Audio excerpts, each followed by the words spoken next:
नमस्कार प्रिय साथियों, S R group passion education में आप सभी का स्वागत है। देखिए मित्रों, आपने इतिहास की बहुत सारी पुस्तकें पढ़ी होंगी और अकबर के बारे में बहुत सारी बातें आपने अच्छे से याद कर रखी होंगी और आपके दिमाग में अच्छे से फीड भी होगा।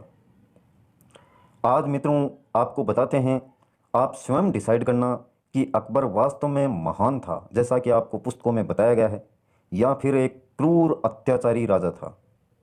ये वीडियो जब आप पूरा देखेंगे तो आपके अच्छे से समझ में आएगा कि वास्तव में पूरी घटना क्या है। मित्रों, ये हमारे देश का दुर्भाग्य ही है कि जिन्होंने हमारे घर में घुसकर हमें मारा और हमारे ऊपर हजारों सालों तक राज किया है, हम उनकी क्रूरता को यशोगाथा मानकर उनका गुणगान करते नहीं थकते। हम उनकी कुटिलता को हमारा समाज को सही दिशा देने प्रयास मानकर उनकी भूरी भूरी प्रशंसा करते हैं। हमारे नव पीढ़ी को भी उन्हीं के बारे में बताते हैं। हम कभी भी हमारे पूर्वजों के गौरवशाली इतिहास के बारे में नहीं बताते। अगर कोई इस दिशा में प्रयास करता है तो हम उसे पिछड़ी मानसिकता का मानकर उसकी खिल्ली उड़ाते हैं। इसका एक सीधा सा उदाहरण है महाराणा प्रताप और मुगल बादशाह अकबर। हमने अकबर को इतना महान बता दिया कि उसके सामने महाराणा प्रताप का अपनी मातृभूमि के प्रति किए गए संघर्ष का कोई मोल नहीं रहा। अकबर को इतना महान बता दिया कि लगता है कि महाराणा प्रताप तो एक आतताई और डरपोक था। इस लेख में आप अच्छे से जानेंगे कि अकबर महान था या महाराणा प्रताप। हमारे इतिहासकारों ने अकबर के राजपूत कन्याओं के साथ किए गए विवाह की भूरी भूरी प्रशंसा करते हुए उसे समाज सुधार मान लिया है, लेकिन इसके बाद कुछ प्रश्न खड़े होते हैं कि क्या सच में अकबर ऐसा था।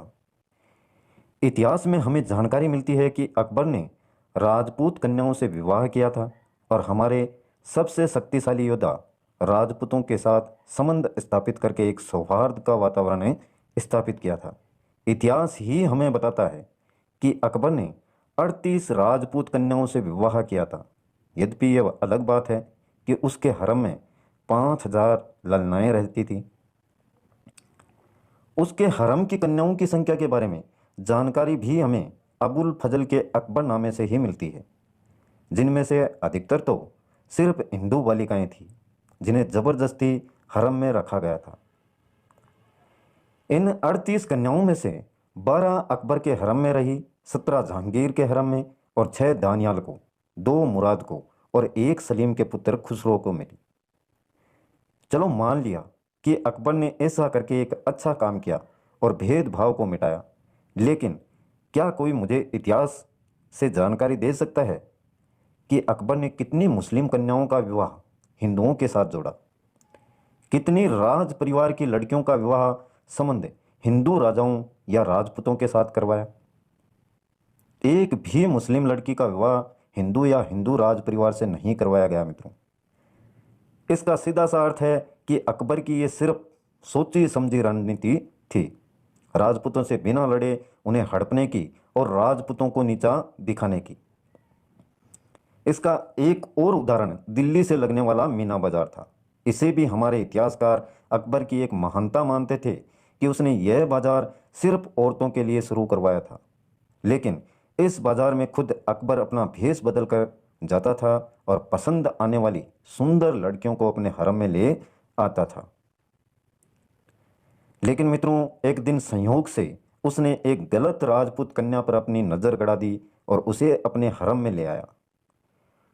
उस छत्राणी किरणा ने बिना डरे अकबर का सामना किया और अपनी कटार निकालकर उसकी छाती पर बैठ गई थी। उसके बाद अकबर ने माफी मांगी और मीना बाजार को बंद करने का ऐलान किया।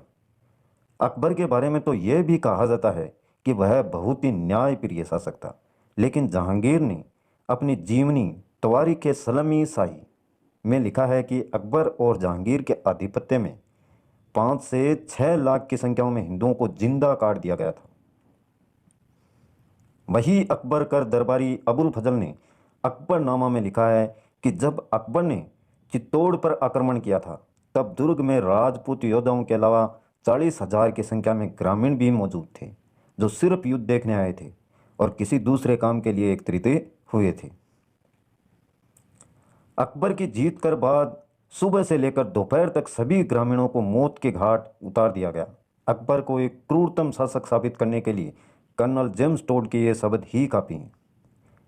चित्तौड़ में सहनसा की गतिविधियां सर्वाधिक निर्मम और निपट अत्याचारों से भरी पड़ी हैं। जिस व्यक्ति ने युद्ध देखने आए लोगों तक को नहीं छोड़ा, वह कैसे महान हो सकता है? कैसे वह एक न्यायप्रिय शासक हो सकता है?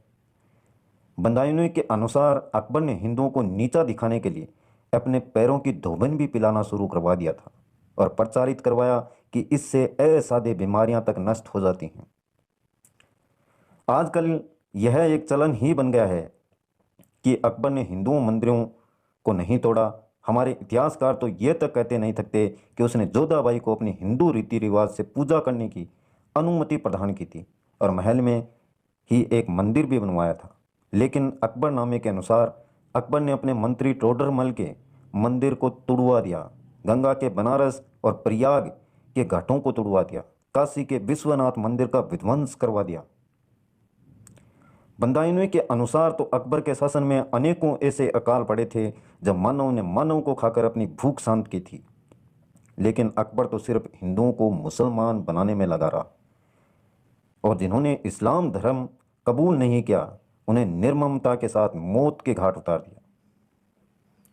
अब आपको मित्रों यह तय करना है कि महान अकबर था या फिर महाराणा प्रताप। प्रजा के लिए जीने वाला शासक अकबर था या महाराणा प्रताप? अकबर की नीतियां कुटिलतापूर्ण थी या समाज सुधारक? अकबर महान था या भारत के इतिहास का क्रूरतम शासक? सोचिएगा मित्रों, विचार कीजिएगा।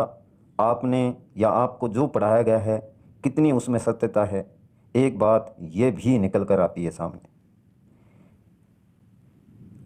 लिखा हुआ है, इतिहास की बातें हैं, जो लिखी गई हैं वो ही हमारे द्वारा बताई गई हैं। कितनी सत्यता है वो तो लिखने वाले जाने। वीडियो आपको ज़रा सा भी अच्छा लगे तो लाइक करना, अपने मित्रों के साथ में शेयर करना और चैनल को सब्सक्राइब नहीं किया है तो प्लीज़ सब्सक्राइब कर लें, जिससे आने वाले प्रत्येक वीडियो के नोटिफिकेशन आपके मोबाइल की होम स्क्रीन पर आपको लगातार मिलते रहें। आज के लिए बस इतना ही। कल फिर मिलते हैं एक नए टॉपिक, नए वीडियो और शानदार नई जानकारी के साथ। तब तक के लिए जय हिंद, जय भारत।